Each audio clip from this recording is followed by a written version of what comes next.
दोस्तों नमस्कार आदाब। फिल्मी सेपियन के इस बेहद खास प्रोग्राम एक किरदार में आपका फिर से बहुत बहुत स्वागत है। दोस्तों आज हम एक ऐसी अभिनेत्री के बारे में बात करने जा रहे हैं जिनका चेहरा गर्मजोशी, ज्ञान और अक्सर एक आदर्श भारतीय माँ का पर्याय बन गया। जी दोस्तों, आज हम बात कर रहे हैं बॉलीवुड में कई बड़े बड़े सितारों की माँ का किरदार निभाने वाली अचला सचदेव जी की।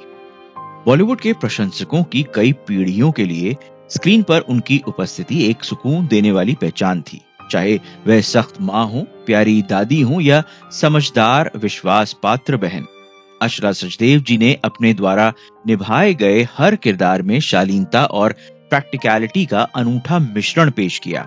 अचला जी ने अपने करियर की शुरुआत एक बाल कलाकार के रूप में की थी।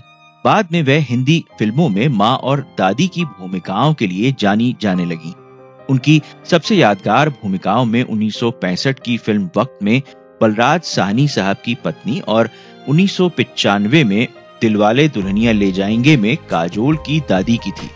लेकिन हम इस शानदार अभिनेत्री के बारे में वास्तव में कितना जानते हैं, जिसका करियर अविश्वसनीय रूप से 7 दशकों तक फैला था।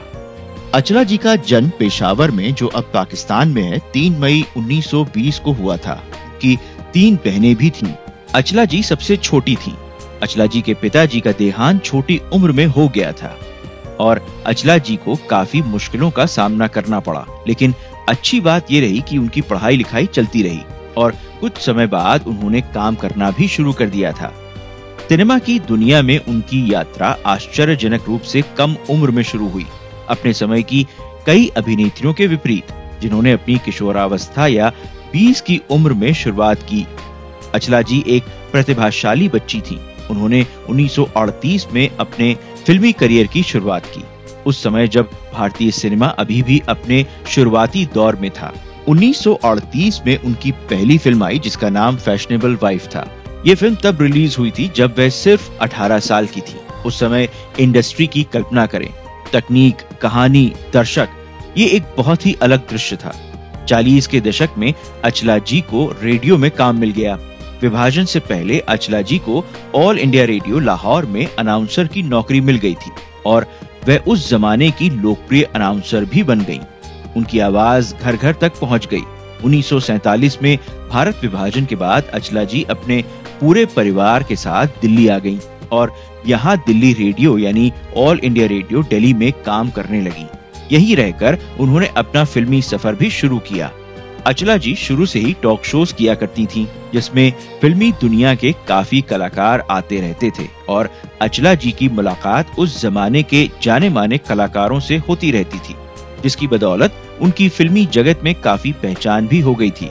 अचला जी की उम्र लगभग 30 के बीच होगी जब उन्होंने अपनी पहली फिल्म के बाद दोबारा फिल्मी दुनिया में कदम रखा और धीरे धीरे माँ और बहन के मर्मस्पर्शी किरदार निभाकर बहुत जल्द अपनी जगह फिल्मी दुनिया में बना ली।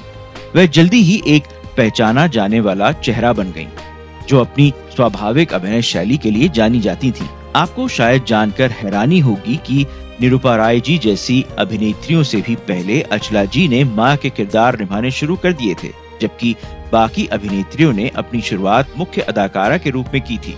1950 की फिल्म दिलरुबा उनकी पहली फिल्म रही जिसमें उनको एक सशक्त रोल मिला था और इस फिल्म में उन्होंने माँ के किरदार से शुरुआत की थी और सदाबहार देवानंद साहब उनके बड़े भाई भी बने थे। इसके बाद उन्हें कई भूमिकाएं मिली जिसमें अचला जी ज्यादातर माँ के किरदार में नजर आईं। यहाँ तक कि कई बार उन्होंने पर्दे पर अपने से ज्यादा उम्र के अभिनेताओं की माँ के किरदार भी निभाए। लेकिन अचला जी एक तरह से माँ के रोल में टाइपकास्ट भी हो चुकी थी। ऐसा जान पड़ता है कि अचला जी राज कपूर साहब और सुनील दत्त साहब की माँ के किरदार में सबसे ज्यादा नजर आईं। अचला जी ने लगभग 350 से ज्यादा फिल्मों में काम किया। उनकी कुछ यादगार फिल्मों में 1952 की माँ और राही, 1953 में फुटपाथ, 1954 में चांदनी चौक और नौकरी, 1955 में आजाद, 1957 में मिस मैरी और फिर 1958 में फिल्म अदालत रही जिसमें उनके काम को काफी सराहा गया। 50 का दशक अचला जी के लिए उनकी कामयाबी का दौर रहा, जहां उन्होंने अपनी सशक्त भूमिकाओं की बेजोड़ पेशकश से लोगों के दिलों में जगह बना ली थी। 1940 और 50 के दशक में अचला सचदेव जी ने अपने करियर को लगातार आगे बढ़ाया। उस दौर के कई बड़े सितारों और निर्देशकों के साथ काम किया। वह हमेशा मुख्य भूमिकाओं में नहीं थी, लेकिन उनके सहायक अभिनय हमेशा प्रभावशाली रहे, जिसने उनके बाद के वर्षों को परिभाषित करने वाले प्रतिष्ठित किरदारों की नींव रखी। हालांकि उन्होंने कई तरह की भूमिकाएं निभाई, लेकिन 1960 के दशक में अचला सचदेव जी ने बॉलीवुड की सर्वोत्कृष्ट मां के रूप में अपनी छवि को सही मायने में स्थापित किया। जहां उन्होंने यश चोपड़ा साहब की 1965 की क्लासिक फिल्म वक्त में प्यार करने वाली लेकिन दृढ़ मां का उनका चित्रण शायद उनके सबसे यादगार प्रदर्शनों में से एक है। किस्मत के कारण जब एक मां अपने बेटों से अलग हो जाती है तो उसकी भावनात्मक गहराई दर्शकों के दिलों में गहराई से उतर गई।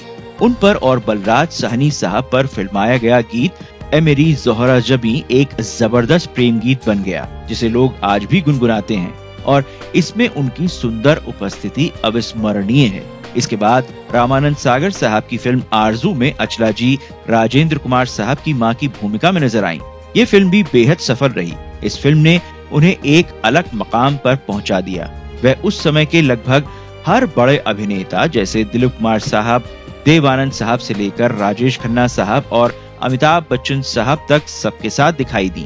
कई दृश्यों में एक भी शब्द बोले बिना गर्मजोशी, कमजोरी और ताकत को व्यक्त करने की उनकी क्षमता उनके अभिनय कौशल का प्रमाण थी। वह उन भूमिकाओं के लिए जाने वाली अभिनेत्री बन गईं जिनमें गंभीरता और मात्र स्पर्श की आवश्यकता थी।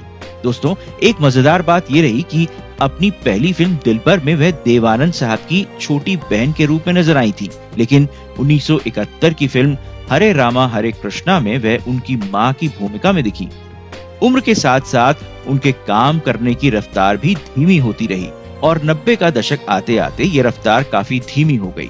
जब लोगों को लगा कि उनका करियर खत्म हो रहा है, तब अचला सचदेव जी ने फिर से वापसी की और उन्होंने अपने आप को दर्शकों की एक पूरी नई पीढ़ी से परिचित करवाया।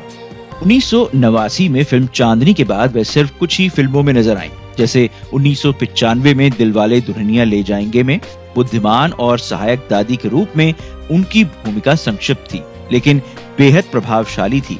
उन्होंने प्यार करने वाली बीजी का किरदार खूबसूरती से निभाया, जो सिमरन को अपने दिल की सुनने के लिए प्रोत्साहित करती है, सिनेमाई इतिहास पर एक अमिट छाप छोड़ती है और बॉलीवुड की सबसे पसंदीदा फिल्मों में से एक का हिस्सा बन जाती है।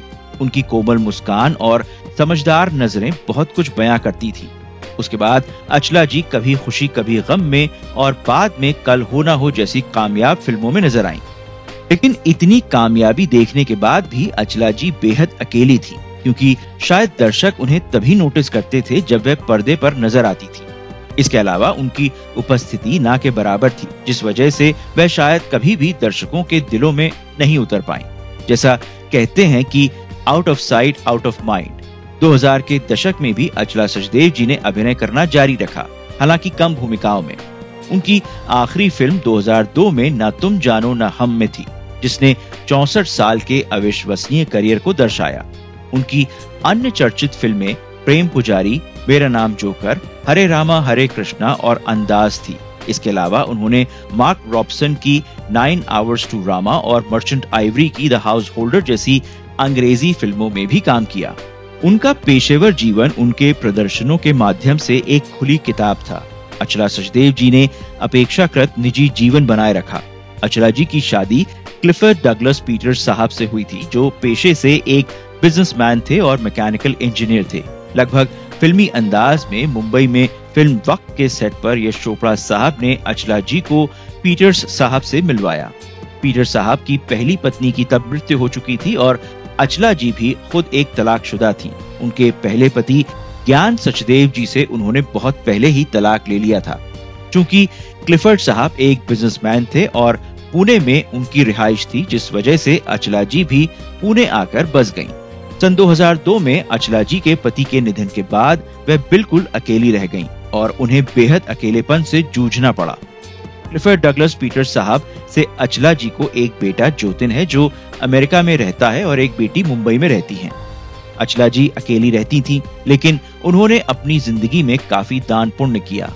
वह कई सारे संस्थानों से भी जुड़ी हुई थी। अपनी मृत्यु से 5 साल पहले उन्होंने पुणे में अपना फ्लैट जन सेवा फाउंडेशन नामक एक संगठन को इस शर्त पर दे दिया कि जब तक वे जीवित रहेंगी वे उनकी देखभाल करेंगे।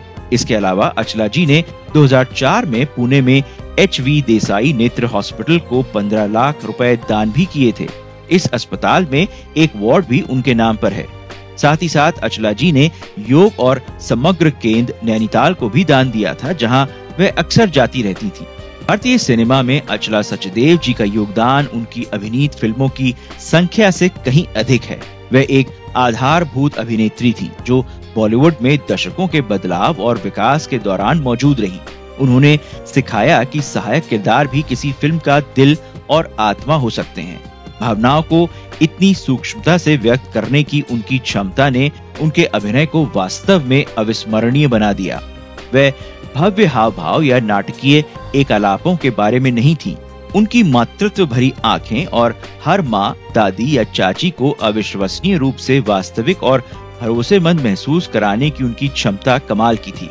उन्होंने आने वाली पीढ़ियों के लिए प्यार करने वाली सिनेमाई मातृसत्ता के आदर्श को आकार दिया। नवंबर 2011 में अचला जी फिसलकर अपनी रसोई में गिर गईं। उनके पैर में फ्रैक्चर हो गया। उसके बाद उनके ब्रेन में मल्टीपल एम्बोलिज्म्स का इलाज किया गया, जिसकी वजह से उन्हें पैरालिसिस हो गया और उनकी आंखों की रोशनी भी चली गई। अचला सचदेव जी का 30 अप्रैल 2012 को 91 वर्ष की आयु में निधन हो गया। उन्होंने 350 से अधिक फिल्मों की समृद्ध विरासत को पीछे छोड़ दिया। उनके जाने से एक युग का अंत हो गया, लेकिन उनका काम अभी भी जीवित है। नए दर्शकों का आज भी उनकी क्लासिक फिल्में देखने पर दिल मचल जाता है। आपको अचला सचदेव जी की कौन सी भूमिका सबसे ज्यादा पसंद है? आपको उनका कौन सा सीन सबसे ज्यादा याद है? हमें नीचे कमेंट में बताएं। अगर आपको अचला सचदेव जी की जिंदगी के इस सफर का मजा आया तो इस वीडियो को लाइक करें, इसे अपने दोस्तों के साथ शेयर करें और भारतीय सिनेमा के सुनहरे दौर के बारे में ज्यादा जानकारी के लिए फिल्मी सेपियन चैनल को सब्सक्राइब करना ना भूलें। एक बार फिर से आप सबको फिल्मी सेपियन के प्रोग्राम एक किरदार वीडियो देखने का बहुत बहुत शुक्रिया। धन्यवाद।